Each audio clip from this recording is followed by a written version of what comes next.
that you have seen this video, you will come to Korea fully ready and prepared, unlike me when I first came to Korea and literally had no idea what was going on.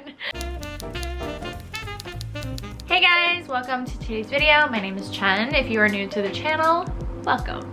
So today guys, I wanted to just make it really simple and break down some apps and resources that I think would be really helpful if you guys knew about them and had them. That way your life in Korea will be fully functional when you arrive. Unlike mine, which was only like semi-functional when I first arrived. So the first app I want to introduce is called Kakao, and it's their main messenger app here in Korea. It's connected to something called Kakao Pay, which you can use to buy stuff online. So it's really, really handy. I use Kakao every day to talk to anyone. I actually use it at work. We have like a work group chat that even my director uses. So it's really something you need to have here if you want to like conversate or be social in any manner. It's something you need, and also it's something quite cute because they have a lot of cute emoticons that people use, and I've bought a few as well because they're just fun to have. They're like $1, $2, and I just use them all the time. So to me, it's money well spent. The next thing that you're going to want to look into, I'm not sure about other countries, but for America, when I want to send money home, I use KEB Hana Bank, and other people have different banks, but even if you have a different bank, you can set up a Hana remittance account, and it's what I use to send money home back to my American bank account, and you can set it up at the bank.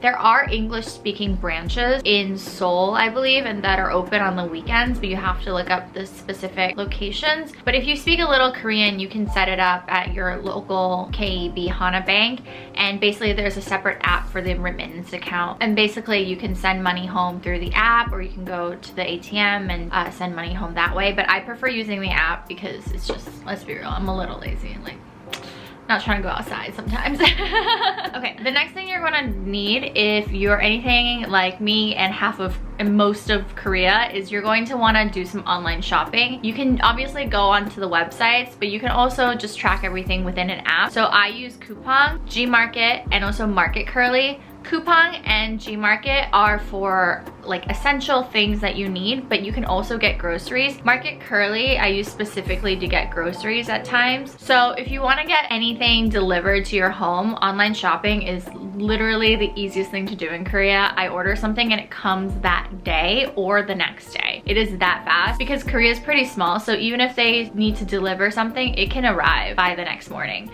So it's kind of crazy how that works. I mainly use Coupang. Sometimes I'll use Gmarket. There's also Auction, but I think Coupang is probably the go-to, and it's a lot easier. It's really all-encompassing, and I can compare prices. Essentially, I use it to buy like water, my groceries sometimes, and just anything I need for my house. The next thing you're gonna wanna download is Naver Maps. Google Maps doesn't really work in Korea, I think because of privacy settings and the way, I don't know, the satellites work or something like that, but Naver Maps is essential. I use it all the time because honestly I don't know where half the things I need are sometimes, or just how to get there, and it shows you how it basically works the same as Google Maps, but it actually works.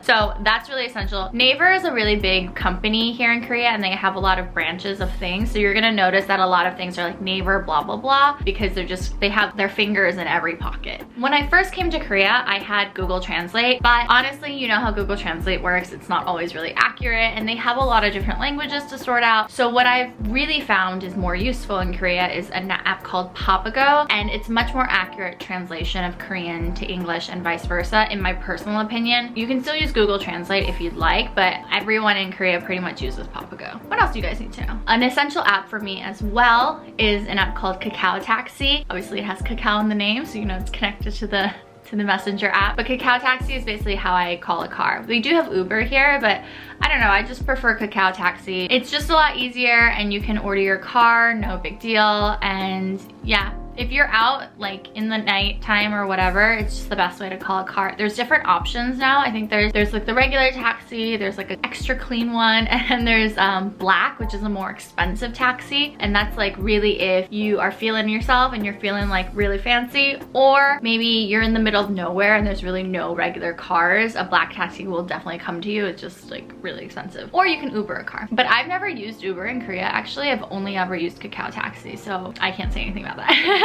The next thing you're gonna need, this is super important, And I've only recently, I cook a lot, but I've really gotten into delivery, especially during COVID when I'm like not really trying to like go outside. There's 3 major food delivery apps that I use. So going from 3 to 1. Number 3 is one called Yogio. I used this a lot when I first got to Korea. I will say I don't really use it as much now because it's not got as many pictures. I think the format was just kind of like meh for me. It's not as clean as the other ones. I know they've revamped it recently, but I haven't really been using it, but that is one I used a lot when I first got to Korea. The one I used more recently that I was using a lot is called Paymin, and this one is also really popular. It's got like a really clean format. It only uses Korean though, so you gotta know some Korean. Yogyo as well, there's no English formats to these. My current number 1 go-to food delivery app right now is Coupang Eats, and it goes, guys.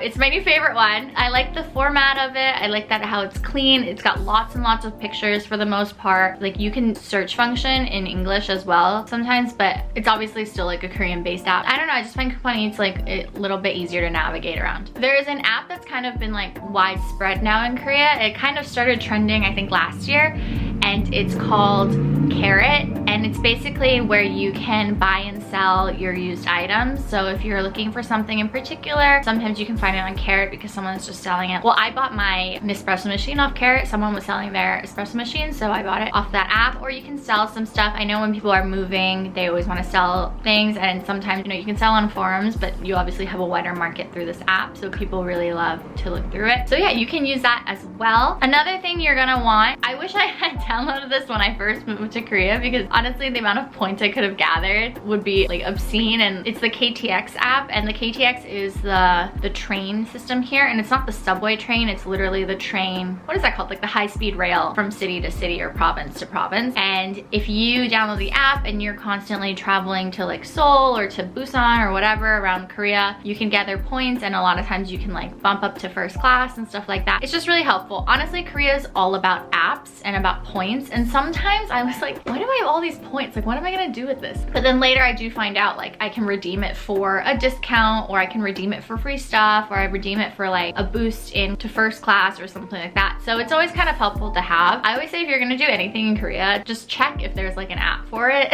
so you can at least like get your money's worth later. Another app I've been using a lot recently is called Kickgoing, and this is to rent the electric scooters around Korea. So you can rent them for a fee, and it's only a few dollars, and it's kind of just an easy way to get around if you're like just trying to go down to like somewhere like 10-20 minutes away. People use it to commute to work, and it's really convenient because they're spread all throughout the city. I mean, particularly in Seoul. I don't know about other locations, but it's really nice to have if you're in Seoul. Especially nowadays, public transport is really not the wave if you can avoid it. Another app you can use is like the bicycles. In Korea, there's city bikes. You can rent them for like a few dollars, but everyone just rides them around, and there's, again, all over the city. You can use the app to find out where they're located, if there are like any bikes in that particular rack. The last thing I want to just sort of shout out is I know a lot of people move to Korea and then later on they want to find their own housing, or there's something wrong with their housing, XYZ. Some great apps I like to look at are Jikbang, and then lately Naver Budongsang. So those 2 apps are really helpful if you're looking for apartments and you want to kind of filter by price range, by area, by kind of whatever your needs are in that sense. I know Naver Budongsang, you can even filter by like what direction you want your apartment facing, so that's really helpful as well. That was my video. I was like trying to like spew it all out just to get it out there. I know this is like kind of a more informative type video, but I know that a lot of you guys look to our channel to kind of get information about Korean life and things that you need, and I thought this would actually be quite helpful for a lot of you. So let me know if you have any other questions, or if you are looking for specific information that I didn't talk about in the comments down below. In the meantime, guys, don't forget to like, comment, and subscribe, and I'll see you in the next one. Bye!